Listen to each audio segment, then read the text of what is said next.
इन चेहरों में उम्रें झलकती हैं। गौर से देखेंगे तो इन झुर्रियों में प्रेम और समर्पण की परतें दबी नजर आ जाएंगी आपको।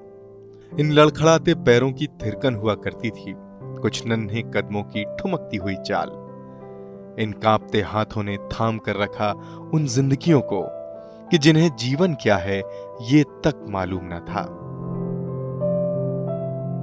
इन ढलती आंखों में कटी हैं कई रातें कि जब मासूम करवटों का हिसाब नहीं था, जिनके हल्के से गर्म माथे हाथ पैरों को ठंडा कर दिया करते थे, वही वक्त की गर्म रेत पर छोड़ गए। दोष किसी को भी दीजिए, क्या ही फर्क पड़ता है। लेकिन एक और तस्वीर है जो वाकई इस बात को जाहिर करती है कि इनकी जिंदगियां अब उस मोड़ पर पहुंच चुकी हैं कि वाकई इन्हें कोई फर्क नहीं पड़ता। इस वृद्धाश्रम के बुजुर्ग माता पिता जिन्होंने कईयों को जीवन जीना सिखाया, वो आज जीवन जीने का नया पाठ पढ़ते हैं दिल में दर्द तो क्या हुआ, आज का दिन उन्हें जीना आता है। वो गीत गाते हैं, गुनगुनाते हैं, नाचते हैं। जिंदगी के आखिरी पड़ाव तक आते आते जिंदगी ने जो कुछ भी दिखाया हो, वो इस जिंदगी को जीना भी सीख गए हैं। एक पिता जो जीवन भर संघर्ष करके अपने बेटे को पढ़ा लिखा कर कुछ कामयाबी के हासिल तक पहुंचाता है, एक कामयाब रूप में देखना चाहता है। आज फादर्स डे है और इस फादर्स डे को लेकर के बीएसटीवी की टीम पहुंची थी, लेकिन जब यहाँ आकर देखा तो मैं निशब्द हो गया। खासतौर पर मैं इसलिए निशब्द हो गया, यहाँ का जो दर्द है, जो हौसला है, जो संघर्ष है जिंदगी जीने का, एक बार फिर इस जिंदगी के सफर को उन्हीं माता पिताओं ने, उन पिताओं ने जो है जीना शुरू किया। इस वक्त मैं एक आश्रम में मौजूद हूँ और आज फादर्स डे पर हम कुछ ऐसे फादर्स को, ऐसे पिताओं को देखेंगे जिन्होंने अपने जीवन का बहुत संघर्ष देखा, लेकिन जब उन्हें आवश्यकता थी किसी सहारे की, अपने बेटे की, उन बेटों ने, उन सहारों ने इन्हें छोड़ दिया। मेरे साथ यहाँ पर भट्टाचार्य जी हैं। भट्टाचार्य जी एमएससी किए हुए हैं और ख़ास तौर पर अगर बात की जाए तो भट्टाचार्य जी एक बड़ी कंपनी के मैनेजिंग डायरेक्टर भी रहे हैं, लेकिन जीएम रहे हैं। मैं भट्टाचार्य जी से डायरेक्ट बात करूंगा। भट्टाचार्य जी, आप कितने समय से यहाँ पर हैं? 18 महीने। 18 महीने। क्या हुआ था, कैसे यहाँ पहुंचे? लकवा हैंडीकैप्ट हो गया था जी। एम्बुलेंस से अम्बरीश वैद साहब ही भेजे हैं, रीवा से कलेक्टर हैं अभी भी। आपके मित्र हैं वो? जी हाँ। बेटे की, घर परिवार? हाँ, बहुत ज्यादा थी। बात हुई आपकी बेटे से? हाँ, 2-3 बार हुई। क्या बोले? आऊंगा, मैं जल्दी आऊंगा। क्या करता बेटा आपका? बेटा बताया तो आपको, क्या? रेलवे में टीसी है, टीसी है। Senior TC. आप 18 महीने से यहाँ हैं, आपको लगा नहीं कि बेटे को लेने आ जाना चाहिए? हाँ, लगा। कैसे आप दर्द बयां कर रहे हैं? घर की याद आती है आपको?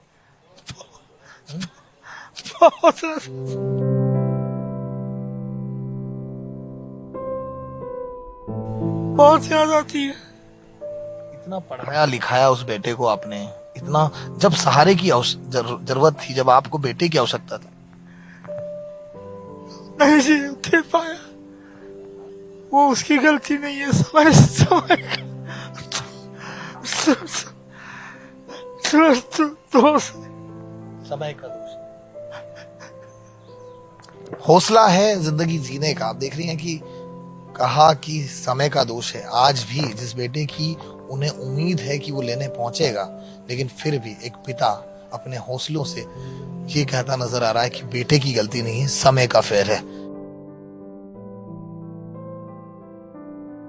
बच्चे आपको छोड़ गए, परिवार आपको छोड़ गया, लेकिन फिर भी आप यहाँ पर उसी हौसले से जी रहे हैं। बिल्कुल। तो अब ऐसा है कि मतलब खुदकशी तो कर नहीं सकते, वो भी बहुत बड़ा गुनाह है, तो जीना तो पड़ेगा ना। और तू नहीं हो सही, कुछ न कुछ एक सहारा ऊपर वाला बंद करता है, 10 दरवाजे खोलता है। तो मेरे बहुत सारे जो वेल विशर, जिन लोगों की मैंने हेल्प करी थी, आज भी मेरी हेल्प करते हैं, यहाँ आते हैं, जो भी मेरे को जरूरत पड़ती वो सब मेरी पूर्ति होती है। क्योंकि कुछ तो भी आवश्यकता तो रहती है ना। तो ऐसे बच्चों से कोई लेना देना नहीं मेरे को, ना कोई मैं उनको बददुआ देना चाहता हूँ। क्या करते थे? मैं तो ठेकेदारी करता था ना, बताते रहो, और बिल्कुल बढ़िया राजाओं जैसी जिंदगी गुजारी, लेकिन बच्चों ने सब सत्यानाश कर दिया। मतलब मेरा काम धंधे में साथ नहीं दिया तो मामला बिगड़ता गया।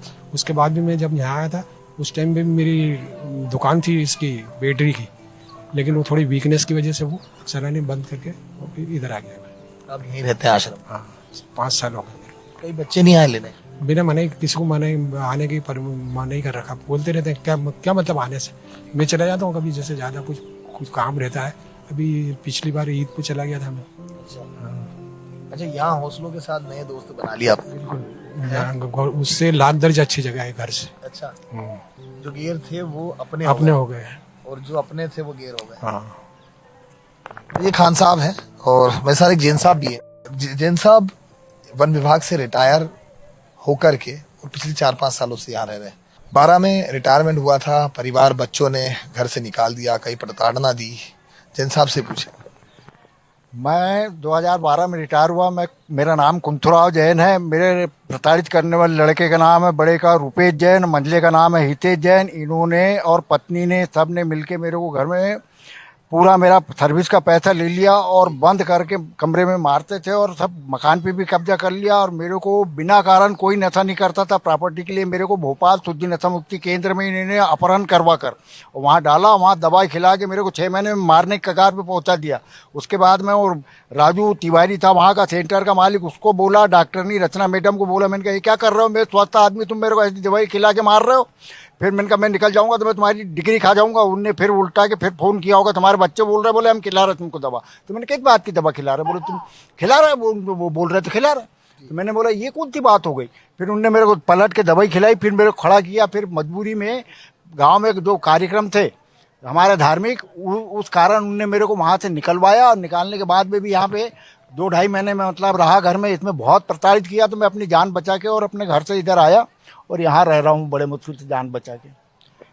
जैन साहब, आप कहाँ से रिटायर हुए थे? मैं बैतूल डिवीजन से रिटायर हुआ हूँ, उत्पादन डिवीजन से। मैं डिप्टी रेंजर 2 स्टार था, लेकिन चिचोली रेंज में उत्पादन में रेंज चार्ज में रहा, रेंज अफसर का भी कार्य किया मैंने। जीवन भर बच्चों को पढ़ाया लिखाया पूरा? बॉम्बे में बताया मैंने बच्चों को, मेरे पूरे पैसे दे दिए, मेरे पास कुछ नहीं था। अब ये मेरे को नौकर जैसे बिहेव कर रहे थे, मैं कैसा रहूंगा आप बताओ। अफसर आदमी हूँ, नौकर जैसे बिहेव करेंगे, मैं कैसा रहूंगा इनके साथ। और मेरे को फिर दरवाजा बंद करके मारना, ठोकना, प्रताड़ित करना।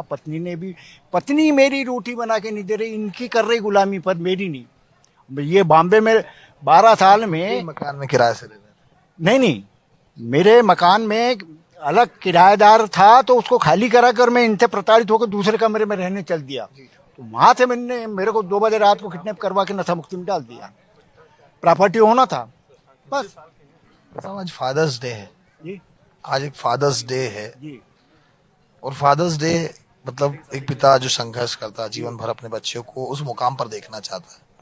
वो बोले, मैंने कहा बाप ने तुम्हारे लिए इतना सब कुछ किया, तो बोले सबके माँ बाप करते हैं। बोले, मैंने कहा कर्ज, बोले फर्ज है ये तो सबका। तो मैंने कहा फर्ज का कर्ज नहीं होता कुछ नहीं होता। समाज के लिए क्या कहना चाहिए? समाज के लिए तो हर सामाजिक कार्य में दान दक्षिणा सब करते क्या हैं। कहना चाहेंगे? ऐसे स्थिति आप देखते हैं आपकी कई समाज दोस्त। से मैंने एक शिकायत की, तो बोले तुम्हारे घर का मामला है भैया, तुम्हारे परिवार का, तुम अपने परिवार में सुलझो। बोले क्या संदेश देना चाहेंगे आप आज की पीढ़ी को लेकर? आज की पीढ़ी में तो ये है कि उनको बच्चों को जो मेरे साथ हुआ उनको बिल्कुल सजा होना चाहिए, और आजीवन कारावास हो तो मैं बड़ा खुश होऊंगा। इतना मेरे साथ में प्रताड़ित किया। आप मेरी कहानी सुनोगे तो बहुत मुश्किल पड़ेगी आपको। इतना मैंने 12 साल में सेका हूँ इन लोगों को। अभी यहाँ कितने समय से? यहाँ मेरे को 14 महीने हो गए भैया। 14 महीने। जी जी जी। तो ये जैन साहब थे। इनकी भी अगर बात की जाए तो हर पिता की वही कहानी है, जहाँ बेटों को छोड़ दिया, परिवार को छोड़ दिया। और बात की जाए मेरे साथ नूर मोहम्मद, एक बार फिर मैं उनसे बात करूंगा। नूर मोहम्मद जी, आज के समाज को क्या संदेश देंगे, आज की पीढ़ी को क्या संदेश देंगे? पीढ़ी को तो मैं यही संदेश दूंगा कि अपने माँ बाप को साथ अच्छा व्यवहार करें, उससे उनका बहुत फायदा है। हर चीज मतलब उनके लिए अच्छी हो रहेगी। मतलब ये अगर अच्छा काम करेंगे तो, और माँ बाप की बददुआ से बचेंगे, और उनके बच्चे भी उनके साथ अच्छा व्यवहार करेंगे। ठीक है, आइए बात करते हैं। मैं ये कह रहा था नूर मोहम्मद जी कि आप यहाँ पर तरह अपने जो दोस्त हैं यहाँ पर आप देखते हैं कई लोग अपने परिवार से रूठ कर या परिवार वालों ने निकाल दिया उन्हें, कई बच्चे मारपीट करते हैं, कई बार बच्चों ने प्रॉपर्टी के लिए अपने पिता को बाहर कर दिया।